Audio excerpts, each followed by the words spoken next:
Have you ever looked in the mirror after a day of achievements and laughter, only to feel like a stranger is staring back? On the surface, everything is perfect. You're the reliable one, the achiever, the person everyone counts on. But behind the smile, there's a quiet emptiness, a disconnect from the life you've built. This is the paradox of high-functioning depression. You appear strong, but inside, you're running on empty. The world applauds your success, but you feel like an imposter, waiting for the mask to slip.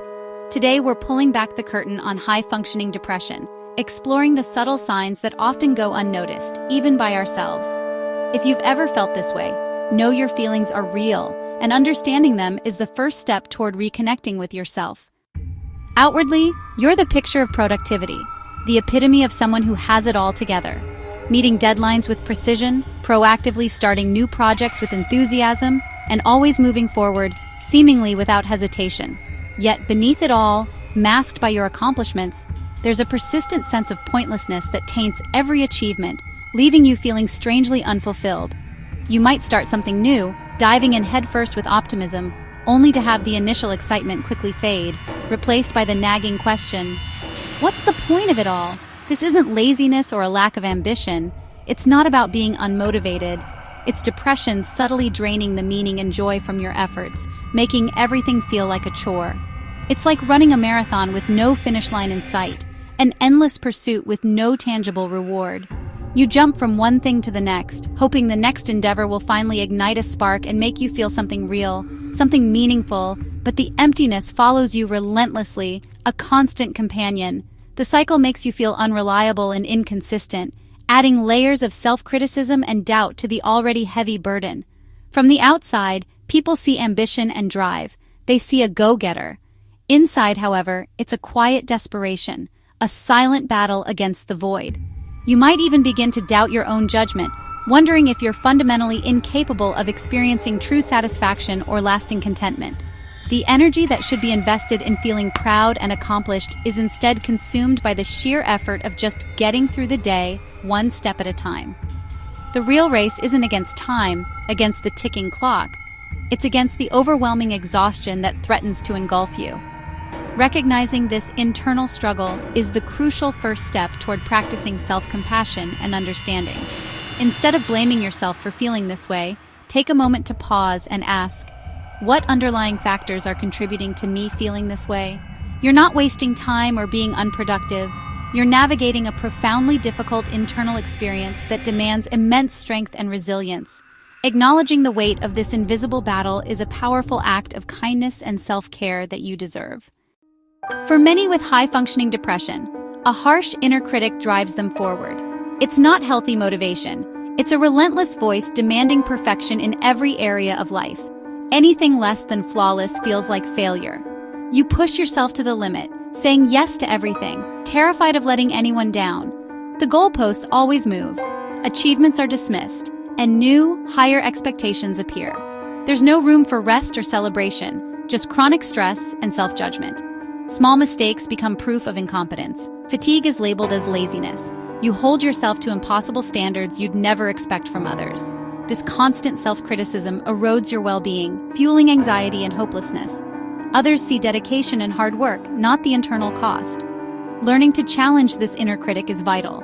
Recognize it as a symptom of depression, not a reflection of your worth. Practice self-compassion. Allow yourself to be human and celebrate small victories.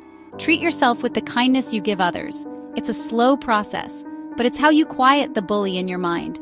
Healing starts with recognizing you deserve the same understanding you offer to everyone else. Another hallmark of high-functioning depression is a mind that won't shut off. Overthinking turns every interaction and decision into a source of anxiety. A simple email becomes an hour-long ordeal, every word scrutinized for mistakes. Even positive moments are questioned. Was that compliment real or just politeness? This mental churn is exhausting, leaving you drained at the end of the day. Overthinking leads to indecisiveness, as every option is weighed down by imagined consequences. From the outside, you seem thoughtful. Inside, it's chaos. The disconnect makes you feel alone with your racing mind. Managing overthinking means learning to observe your thoughts without getting swept away. Mindfulness and grounding techniques help you return to the present moment. It's not about stopping thoughts, but changing your relationship to them. Reclaiming your mental space is a practice, one moment at a time. You're not broken for overthinking. You're coping with an overactive mind. With practice, you can find peace amid the storm. One of the most profoundly isolating aspects of high-functioning depression is the pervasive feeling of being fundamentally misunderstood. It's a silent battle fought within. You meticulously keep up with work demands, manage bills responsibly, and even attend social events, all while carefully concealing your inner struggle so people around you don't perceive the depth of your pain.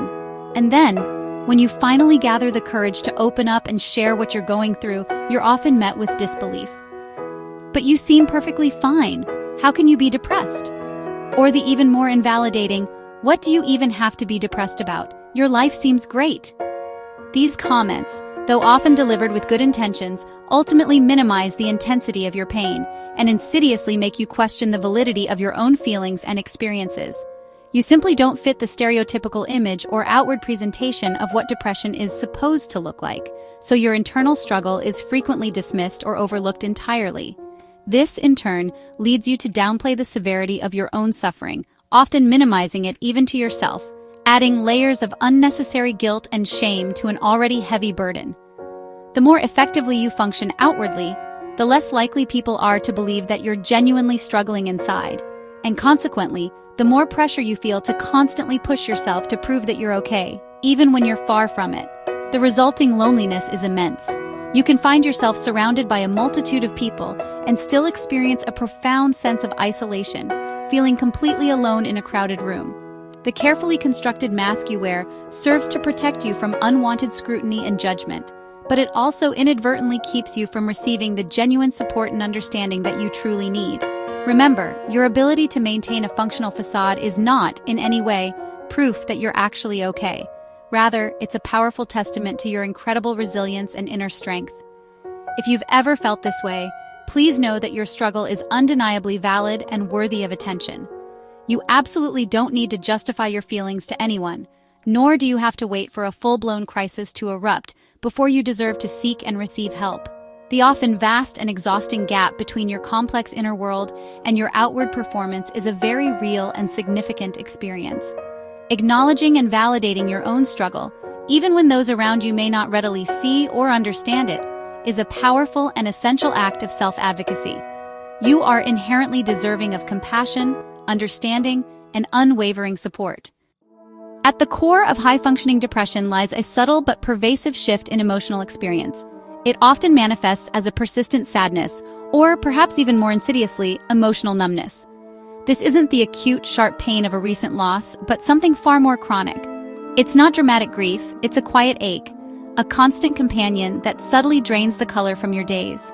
It's a low hum of melancholy that follows you everywhere, a shadow self that you can't quite shake. This underlying sadness is often baffling, a source of confusion and frustration. It's especially perplexing and invalidating when your life looks objectively good on paper. You might have a successful career, a loving family, and a comfortable home. Depression doesn't need a logical reason. It's not always a direct or logical response to external circumstances. It can arise even when everything seems to be in its place. Sometimes, instead of sadness, numbness replaces it. You feel encased in glass, observing life unfold from a distance, without truly participating or feeling connected. Activities that once brought immense joy and excitement now feel flat, colorless, and devoid of pleasure. This emotional flatness often serves as a protective mechanism, a way to shield yourself from overwhelming feelings. It ends up dulling the sharp edges of pain, but unfortunately, also blocking access to happiness and joy. You lose access to both the highs and the lows of the emotional spectrum, existing in a muted middle ground. This leads to feeling profoundly disconnected from yourself, your passions, and the people around you. It's a key sign that something is wrong and needs attention, even if you're still managing to function and maintain your daily routines. Remember, happiness isn't a luxury or an indulgence. It's an essential component of well-being. Therefore, if you find that you consistently can't access joy, even in situations where you logically know you should, it's a significant red flag that warrants further exploration. You might feel like you're constantly putting on a facade, faking your emotions to meet social expectations, which, unsurprisingly, is incredibly exhausting and unsustainable in the long run. Recognizing this pervasive numbness as a symptom of an underlying condition, and not simply an inherent personality trait, is absolutely crucial for recovery. You're not inherently a sad or unemotional person at your core. Instead, you're likely experiencing a treatable condition that's temporarily masking your true self. Acknowledging this distinction is the vital first step toward actively seeking support, exploring treatment options, and ultimately, reconnecting with the richness and vibrancy of life. Living with constant internal pain, it's natural to seek ways to numb or escape it. For many, unhealthy coping strategies become part of daily life. Substances, overworking, reckless spending, or disordered eating. These aren't choices from weakness, but desperation for relief. Overworking is often praised, but it's a distraction that leads to burnout and isolation. Other habits, like drinking or risky behaviors, offer brief respite but worsen depression over time. These strategies are often hidden, adding shame and secrecy. You might feel like you're living a double life, terrified of being exposed. It's important to view these behaviors with compassion. They're symptoms, not flaws. Recognizing that your coping mechanisms may be harming you is a difficult but necessary step. It's an invitation to ask, what pain am I trying to soothe? And to seek healthier ways to manage your emotions. Another common pattern is the pull toward excessive escapism, not just relaxing, but compulsively avoiding reality. Video games, binge watching, endless scrolling, these become ways to drown out painful thoughts. It's not about enjoyment, but about keeping your mind too busy to feel. The sense of progress or distraction is powerful, but when the screen goes dark, the emptiness returns. Hobbies and entertainment are healthy in moderation, but when used to avoid feelings, they become a problem. The key is intention. Are you recharging or running away? This constant need for distraction prevents you from processing emotions or addressing root causes. Responsibilities may slip not from laziness, but from the energy spent escaping. Shame and secrecy often follow, feeding the cycle. Recognizing this pattern is the first step. Be honest with yourself about why you're reaching for distraction. By acknowledging the need for escape, you can start to explore what it would take to make your reality a place you don't need to run from. With compassion, you can learn to sit with your feelings, even briefly, and begin to heal. High-functioning depression is a complex, often invisible struggle. If any of this resonated, know your experience is real and not your fault. The strength it takes to carry this weight is immense, but you don't have to do it alone. Millions walk a similar path, and there is help available. You don't need to reach a crisis to deserve support. Reaching out is an act of strength and self-worth. You are not alone, and you deserve support too.